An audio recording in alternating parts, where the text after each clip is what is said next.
अस्सलाम वालेकुम जी। My self Mohammad Usman. आज जो है हम 10th class biology chapter number 10 के अंदर लेक्चर नंबर 7 जो है हम स्टार्ट करेंगे। लेक्चर नंबर 7 हमारे पास है ब्रोंकाइटिस एंड एम्फीसीमा। ये ब्रोंकाइटिस एंड एम्फीसीमा जो है हमारे पास रेस्पिरेटरी डिसऑर्डर है। ये जो हमारे पास रेस्पिरेटरी सिस्टम है, जो सांस लेने का एक हमारे पास पूरा सिस्टम है, सांस की बीमारियाँ आप इसे कह सकते हैं। ठीक है, सांस की बीमारियों में से आज जो है हम दो डिजीज़ के बारे में पढ़ेंगे। पहली हमारे पास ब्रोंकाइटिस है, दूसरी हमारे पास जो है वो एम्फीसीमा है। तो आज जो है हम सांस की बीमारियां जो है वो स्टार्ट करेंगे इस चैप्टर के अंदर, उन्हें हम कहते हैं रेस्पिरेटरी डिसऑर्डर्स। हम स्टार्ट करते हैं। जो हमारे पास सबसे पहले जो रेस्पिरेटरी डिसऑर्डर है, जो सांस की बीमारी है, उसका नाम हमारे पास क्या है, ब्रोंकाइटिस है। उसका नाम हमारे पास क्या है, ब्रोंकाइटिस। अब ब्रोंकाइटिस जो है वो लफ्ज़ से शो हो रहा है कि हमने ब्रोंकाई और ब्रोंक्यूल्स पढ़े थे। ठीक है, उन्हीं से ये लफ्ज़ निकला गया ब्रोंकाइटिस। ठीक है, सबसे पहले हम इसकी डेफिनेशन पढ़ लेते हैं। The inflammation of the bronchi और ब्रोंक्यूल्स इज कॉल्ड ब्रोंकाइटिस। ये जो ब्रोंकाई थी और ब्रोंक्यूल्स थी, उन ट्यूब्स के अंदर सोजिश का हो जाना, इन्फ्लामेशन का हो जाना क्या कहलाता है, ब्रोंकाइटिस कहलाता है। मतलब ये हमारे पास फ़र्ज़ कर लें एक ब्रोंकाई है, तो इसका ये रास्ता काफ़ी ज़्यादा ओपन है, इससे इजीली हवा गुजर रही है। लेकिन अगर इसके अंदर जो है वो इन्फ्लामेशन हो जाएगी, सोजिश हो जाएगी, तो हवा का रास्ता जो है वो थोड़ा सा तंग हो जाएगा और सही से सांस नहीं आएगा। इसी वजह से सांस की जो है वो बीमारी कहा जाता है, रेस्पिरेटरी डिसऑर्डर्स कहा जाता है। तो ब्रोंकाई के अंदर या ब्रोंक्यूल्स के अंदर अगर सोजिश हो जाती है, इन्फ्लामेशन हो जाती है, तो उस डिजीज़ का नाम हमारे पास क्या होगा, ब्रोंकाइटिस होगा। इफ़ेक्ट्स की बात कर लें कि जब ये इन्फ्लामेशन हो जाती है तो उससे फिर इफ़ेक्ट्स क्या होते हैं।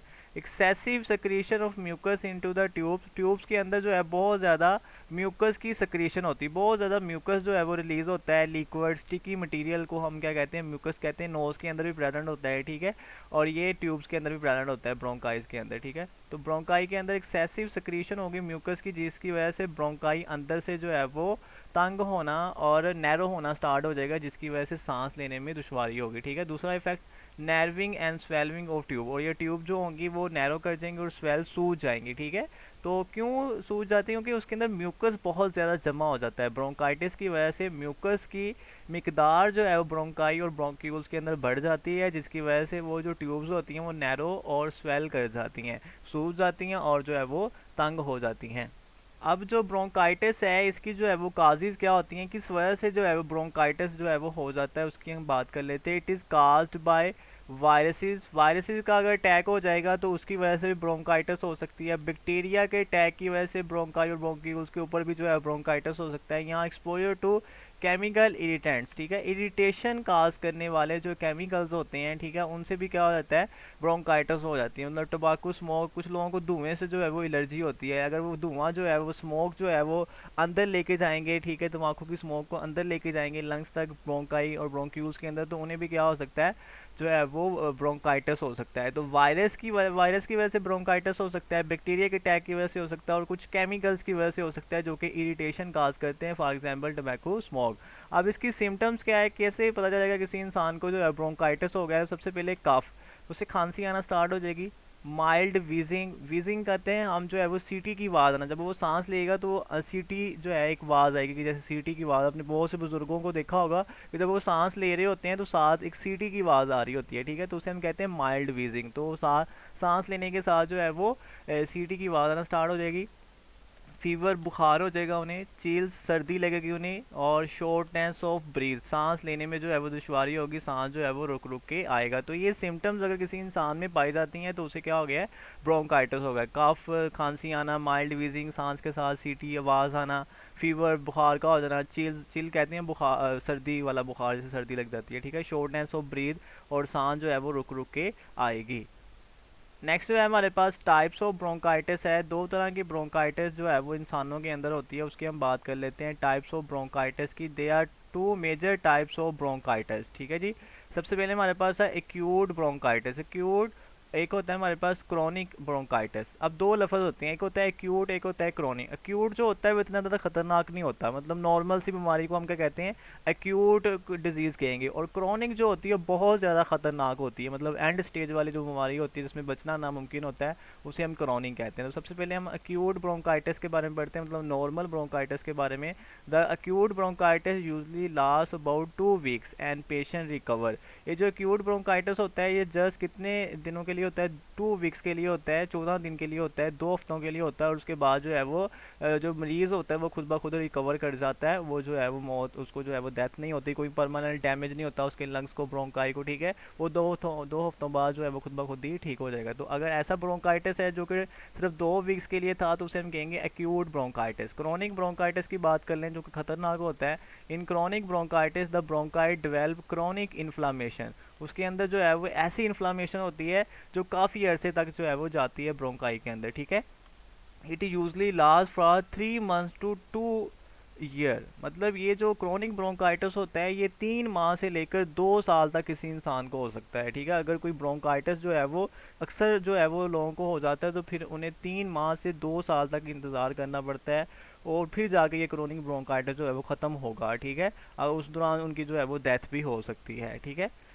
तो अगर नॉर्मल ब्रोंकाइटिस हुआ है तो वो क्यूट है, अगर ख़तरनाक हो गया तो वो क्रोनिक है। आपने मेन चीज़ याद रखनी कि एक्यूट 2 वीक्स के लिए होता है, क्रोनिक जो है वो 3 मंथ से लेकर 2 ईयर तक होता है। Peoples of 45 year old are diagnosis mostly with chronic bronchitis, ऐसे लोग जिनकी जो है वो उम्र जो है वो 45 साल से ज़्यादा होती है उनको कौन सी ब्रोंकाइटिस होती है, क्रोनिक ब्रोंकाइटिस होती है। 45 ईयर ओल्ड से पहले जो भी ब्रोंकाइटिस होगी वो हमारे पास एक्यूट होगी, उनका जल्दी जो है वो इलाज हो सकता है, वो जल्दी रिकवर हो सकते हैं। लेकिन अगर 45 ईयर के बाद 45 साल की एज के बाद किसी को ब्रोंकाइटिस होता है तो वो क्रोनिक होगा और बहुत ज़्यादा ख़तरनाक होगा। तो आपने याद रखना है क्रोनिक किन लोगों को होता है, 45 ईयर ओल्ड वाले लोगों को होता है। MCQs आ सकता है। डायग्राम के अंदर देखें जी, ब्रोंकाइटिस दिखाया गया आपको डायग्राम के अंदर, ये हमारे पास जो है ये ब्रोंकाई जो है वो दिखाई गई यहाँ पे डिवाइड होने से, ठीक है। तो एक ब्रोंकाई को देख के हम देखते हैं कि ये नॉर्मल ब्रोंकियल ट्यूब है, ठीक है। देखिए अंदर से स्पेस है, खाली है, इजीली हवा जो है वो गुजर रही है। लेकिन जैसे उसके अंदर इन्फ्लामेशन हो जाती है, उसके अंदर किसी चीज़ का अटैक, वायरस, बैक्टीरिया, केमिकल्स का अटैक हो जाएगा, तो वो जो ट्यूब है वो अंदर से म्यूकस की वजह से बहुत ज़्यादा तंग हो जाएगी, ठीक है। उसके अंदर थिक म्यूकस जो है वो जमा होना स्टार्ट हो जाएगा, ठीक है, जिसकी वजह से वो ट्यूब नैरो और स्वेल हो जाएगी और सांस लेने में क्या होगी, दुश्वारी पैदा हो सकती है। नेक्स्ट है जी हमारे पास दूसरी डिजीज़ का नाम है एम्फीसीमा। अब एम्फीसीमा हमारे पास क्या है, ये भी बड़ी ख़तरनाक डिजीज़ होती है। इसके इंट्रोडक्शन की बात हम कर लेते हैं। Emphysema is the destruction of the wall of alveoli. Alveoli आपको पता है सबसे मेन चीज़ जो लंग्स के अंदर होती है वो एल्विलाई है। एल्विलाई जो है उन्हीं के ज़रिए जो है वो ऑक्सीजन और कार्बन डाइऑक्साइड का तबादला होना है कैपिलरीज के ज़रिए, ठीक है। तो लंग्स के अंदर जो एल्विलाई होती हैं उनकी जो है हमारे पास ब्रेक डाउन, उनकी दीवारें जो है वो टूटना स्टार्ट हो जाती हैं, ठीक है।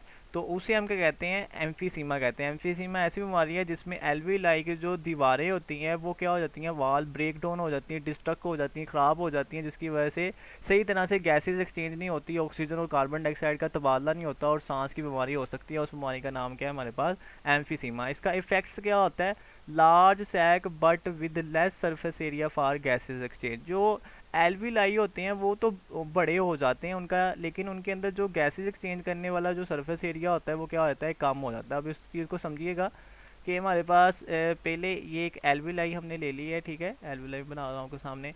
इसके अंदर जो है वो 5 दीवारें थी पहले। कितनी दीवारें थी, 5 दीवारें थी पहले, ठीक है। एक एल्विलाई के अंदर 5 जगह से जो है वो गैसेस एक्सचेंज हो रही थी, ठीक है। ये नॉर्मल एल्विलाई थी, लेकिन जैसे ही एम्फीसीमा किसी इंसान को हो गया तो उसके अंदर जो है वो एल्विलाई की दीवारें ब्रेक हो गई और जस्ट उसके अंदर कितनी दीवारें रह गई, 2 दीवारें रह गई, ठीक है।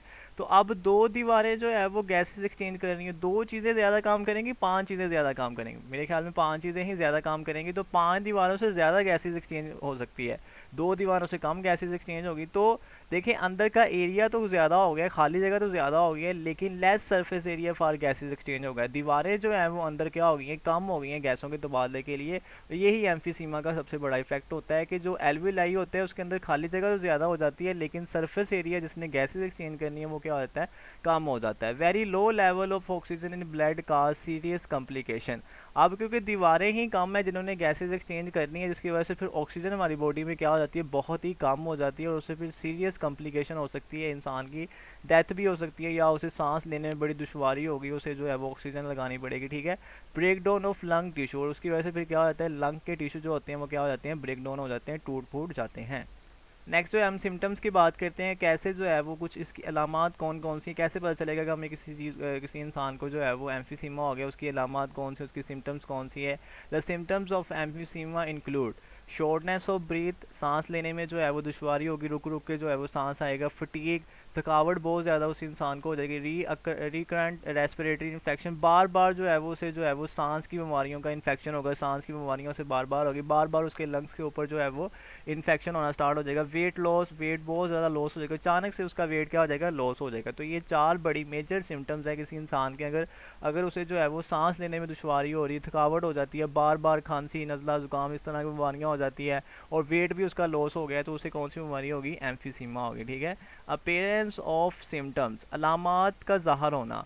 अब इसमें सबसे जो एक इंटरेस्टिंग चीज़, या आप कह सकते हो सबसे जो बुरी चीज़ है एम्फीसीमा के अंदर, वो ये है कि जब हमें पता चलता है किसी इंसान को जो है वो एम्फीसीमा हो गया है, उसका पहले बहुत ज़्यादा नुकसान हो चुका होता है, तो उसको रिकवर करना बड़ा ही मुश्किल है। तो उसको हम देखते हैं by the time of symptom of emphysema appear, वो कहता है कि जिस वक्त एम्फीसीमा की जो है वो सिम्टम अलामत शो होती है, उस वक्त क्या होता है, the patient has usually loss 50 to 70% of lung tissue. उसके जो लंग्स के टिश्यूज़ होते हैं वो 50 से 70% तक पहले ही लॉस हो चुके होते हैं, मतलब उसके लंग्स जो हैं वो 50 से 70% तक पहले ही नकारा हो चुके हैं जब हमें पता चलेगा किसी इंसान को क्या हो गया है, एम्फीसीमा हो गया। तो बड़ा मुश्किल होता है उसको जो है वो रिकवर करना एम्फीसीमा से। ओके, जब पता चलेगा उस वक्त तक पहले ही 50 से 70% तक जो है वो बीमारी बहुत ज़्यादा बढ़ चुकी। तो आपने एमसीक्यू याद रखना है कि एम्फीसीमा की सिम्टम शो होने तक कितने टिश्यूज़ जो है वो लॉस हो जाते हैं, 50 to 70%।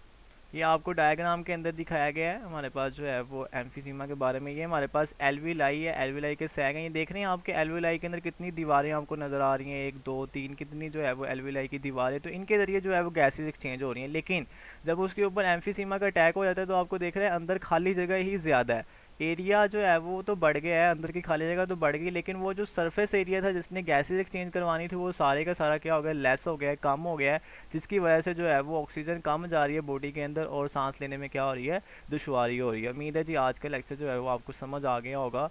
क्वेश्चन जो है वो लास्ट में पूछा करें, मैंने कई बार आपसे कह चुका हूँ कि आप लेक्चर सुन लेते हो, कुछ बच्चे तो लेक्चर सुनते ही नहीं होंगे, कुछ जो सुनते हैं वो सुन लेते हैं लेकिन वो जो है वो ध्यान से नहीं सुनते, उनके माइंड में कोई क्वेश्चन नहीं आता। बहुत से क्वेश्चन होते हैं तो लाजमी क्वेश्चन पूछा करें, आपका बड़ा फ़ायदा होगा अगर आप लेक्चर सुन रहे हैं। अगर तो बस आप ऐसे ही जो है वो टाइम पास कर रहे हैं फिर नुकसान भी होगा और आपको बड़ा बाद में जो इसका बड़ा दुख भी होगा। उम्मीद है जी आज का लेक्चर जो है आपको समझ आ गया होगा।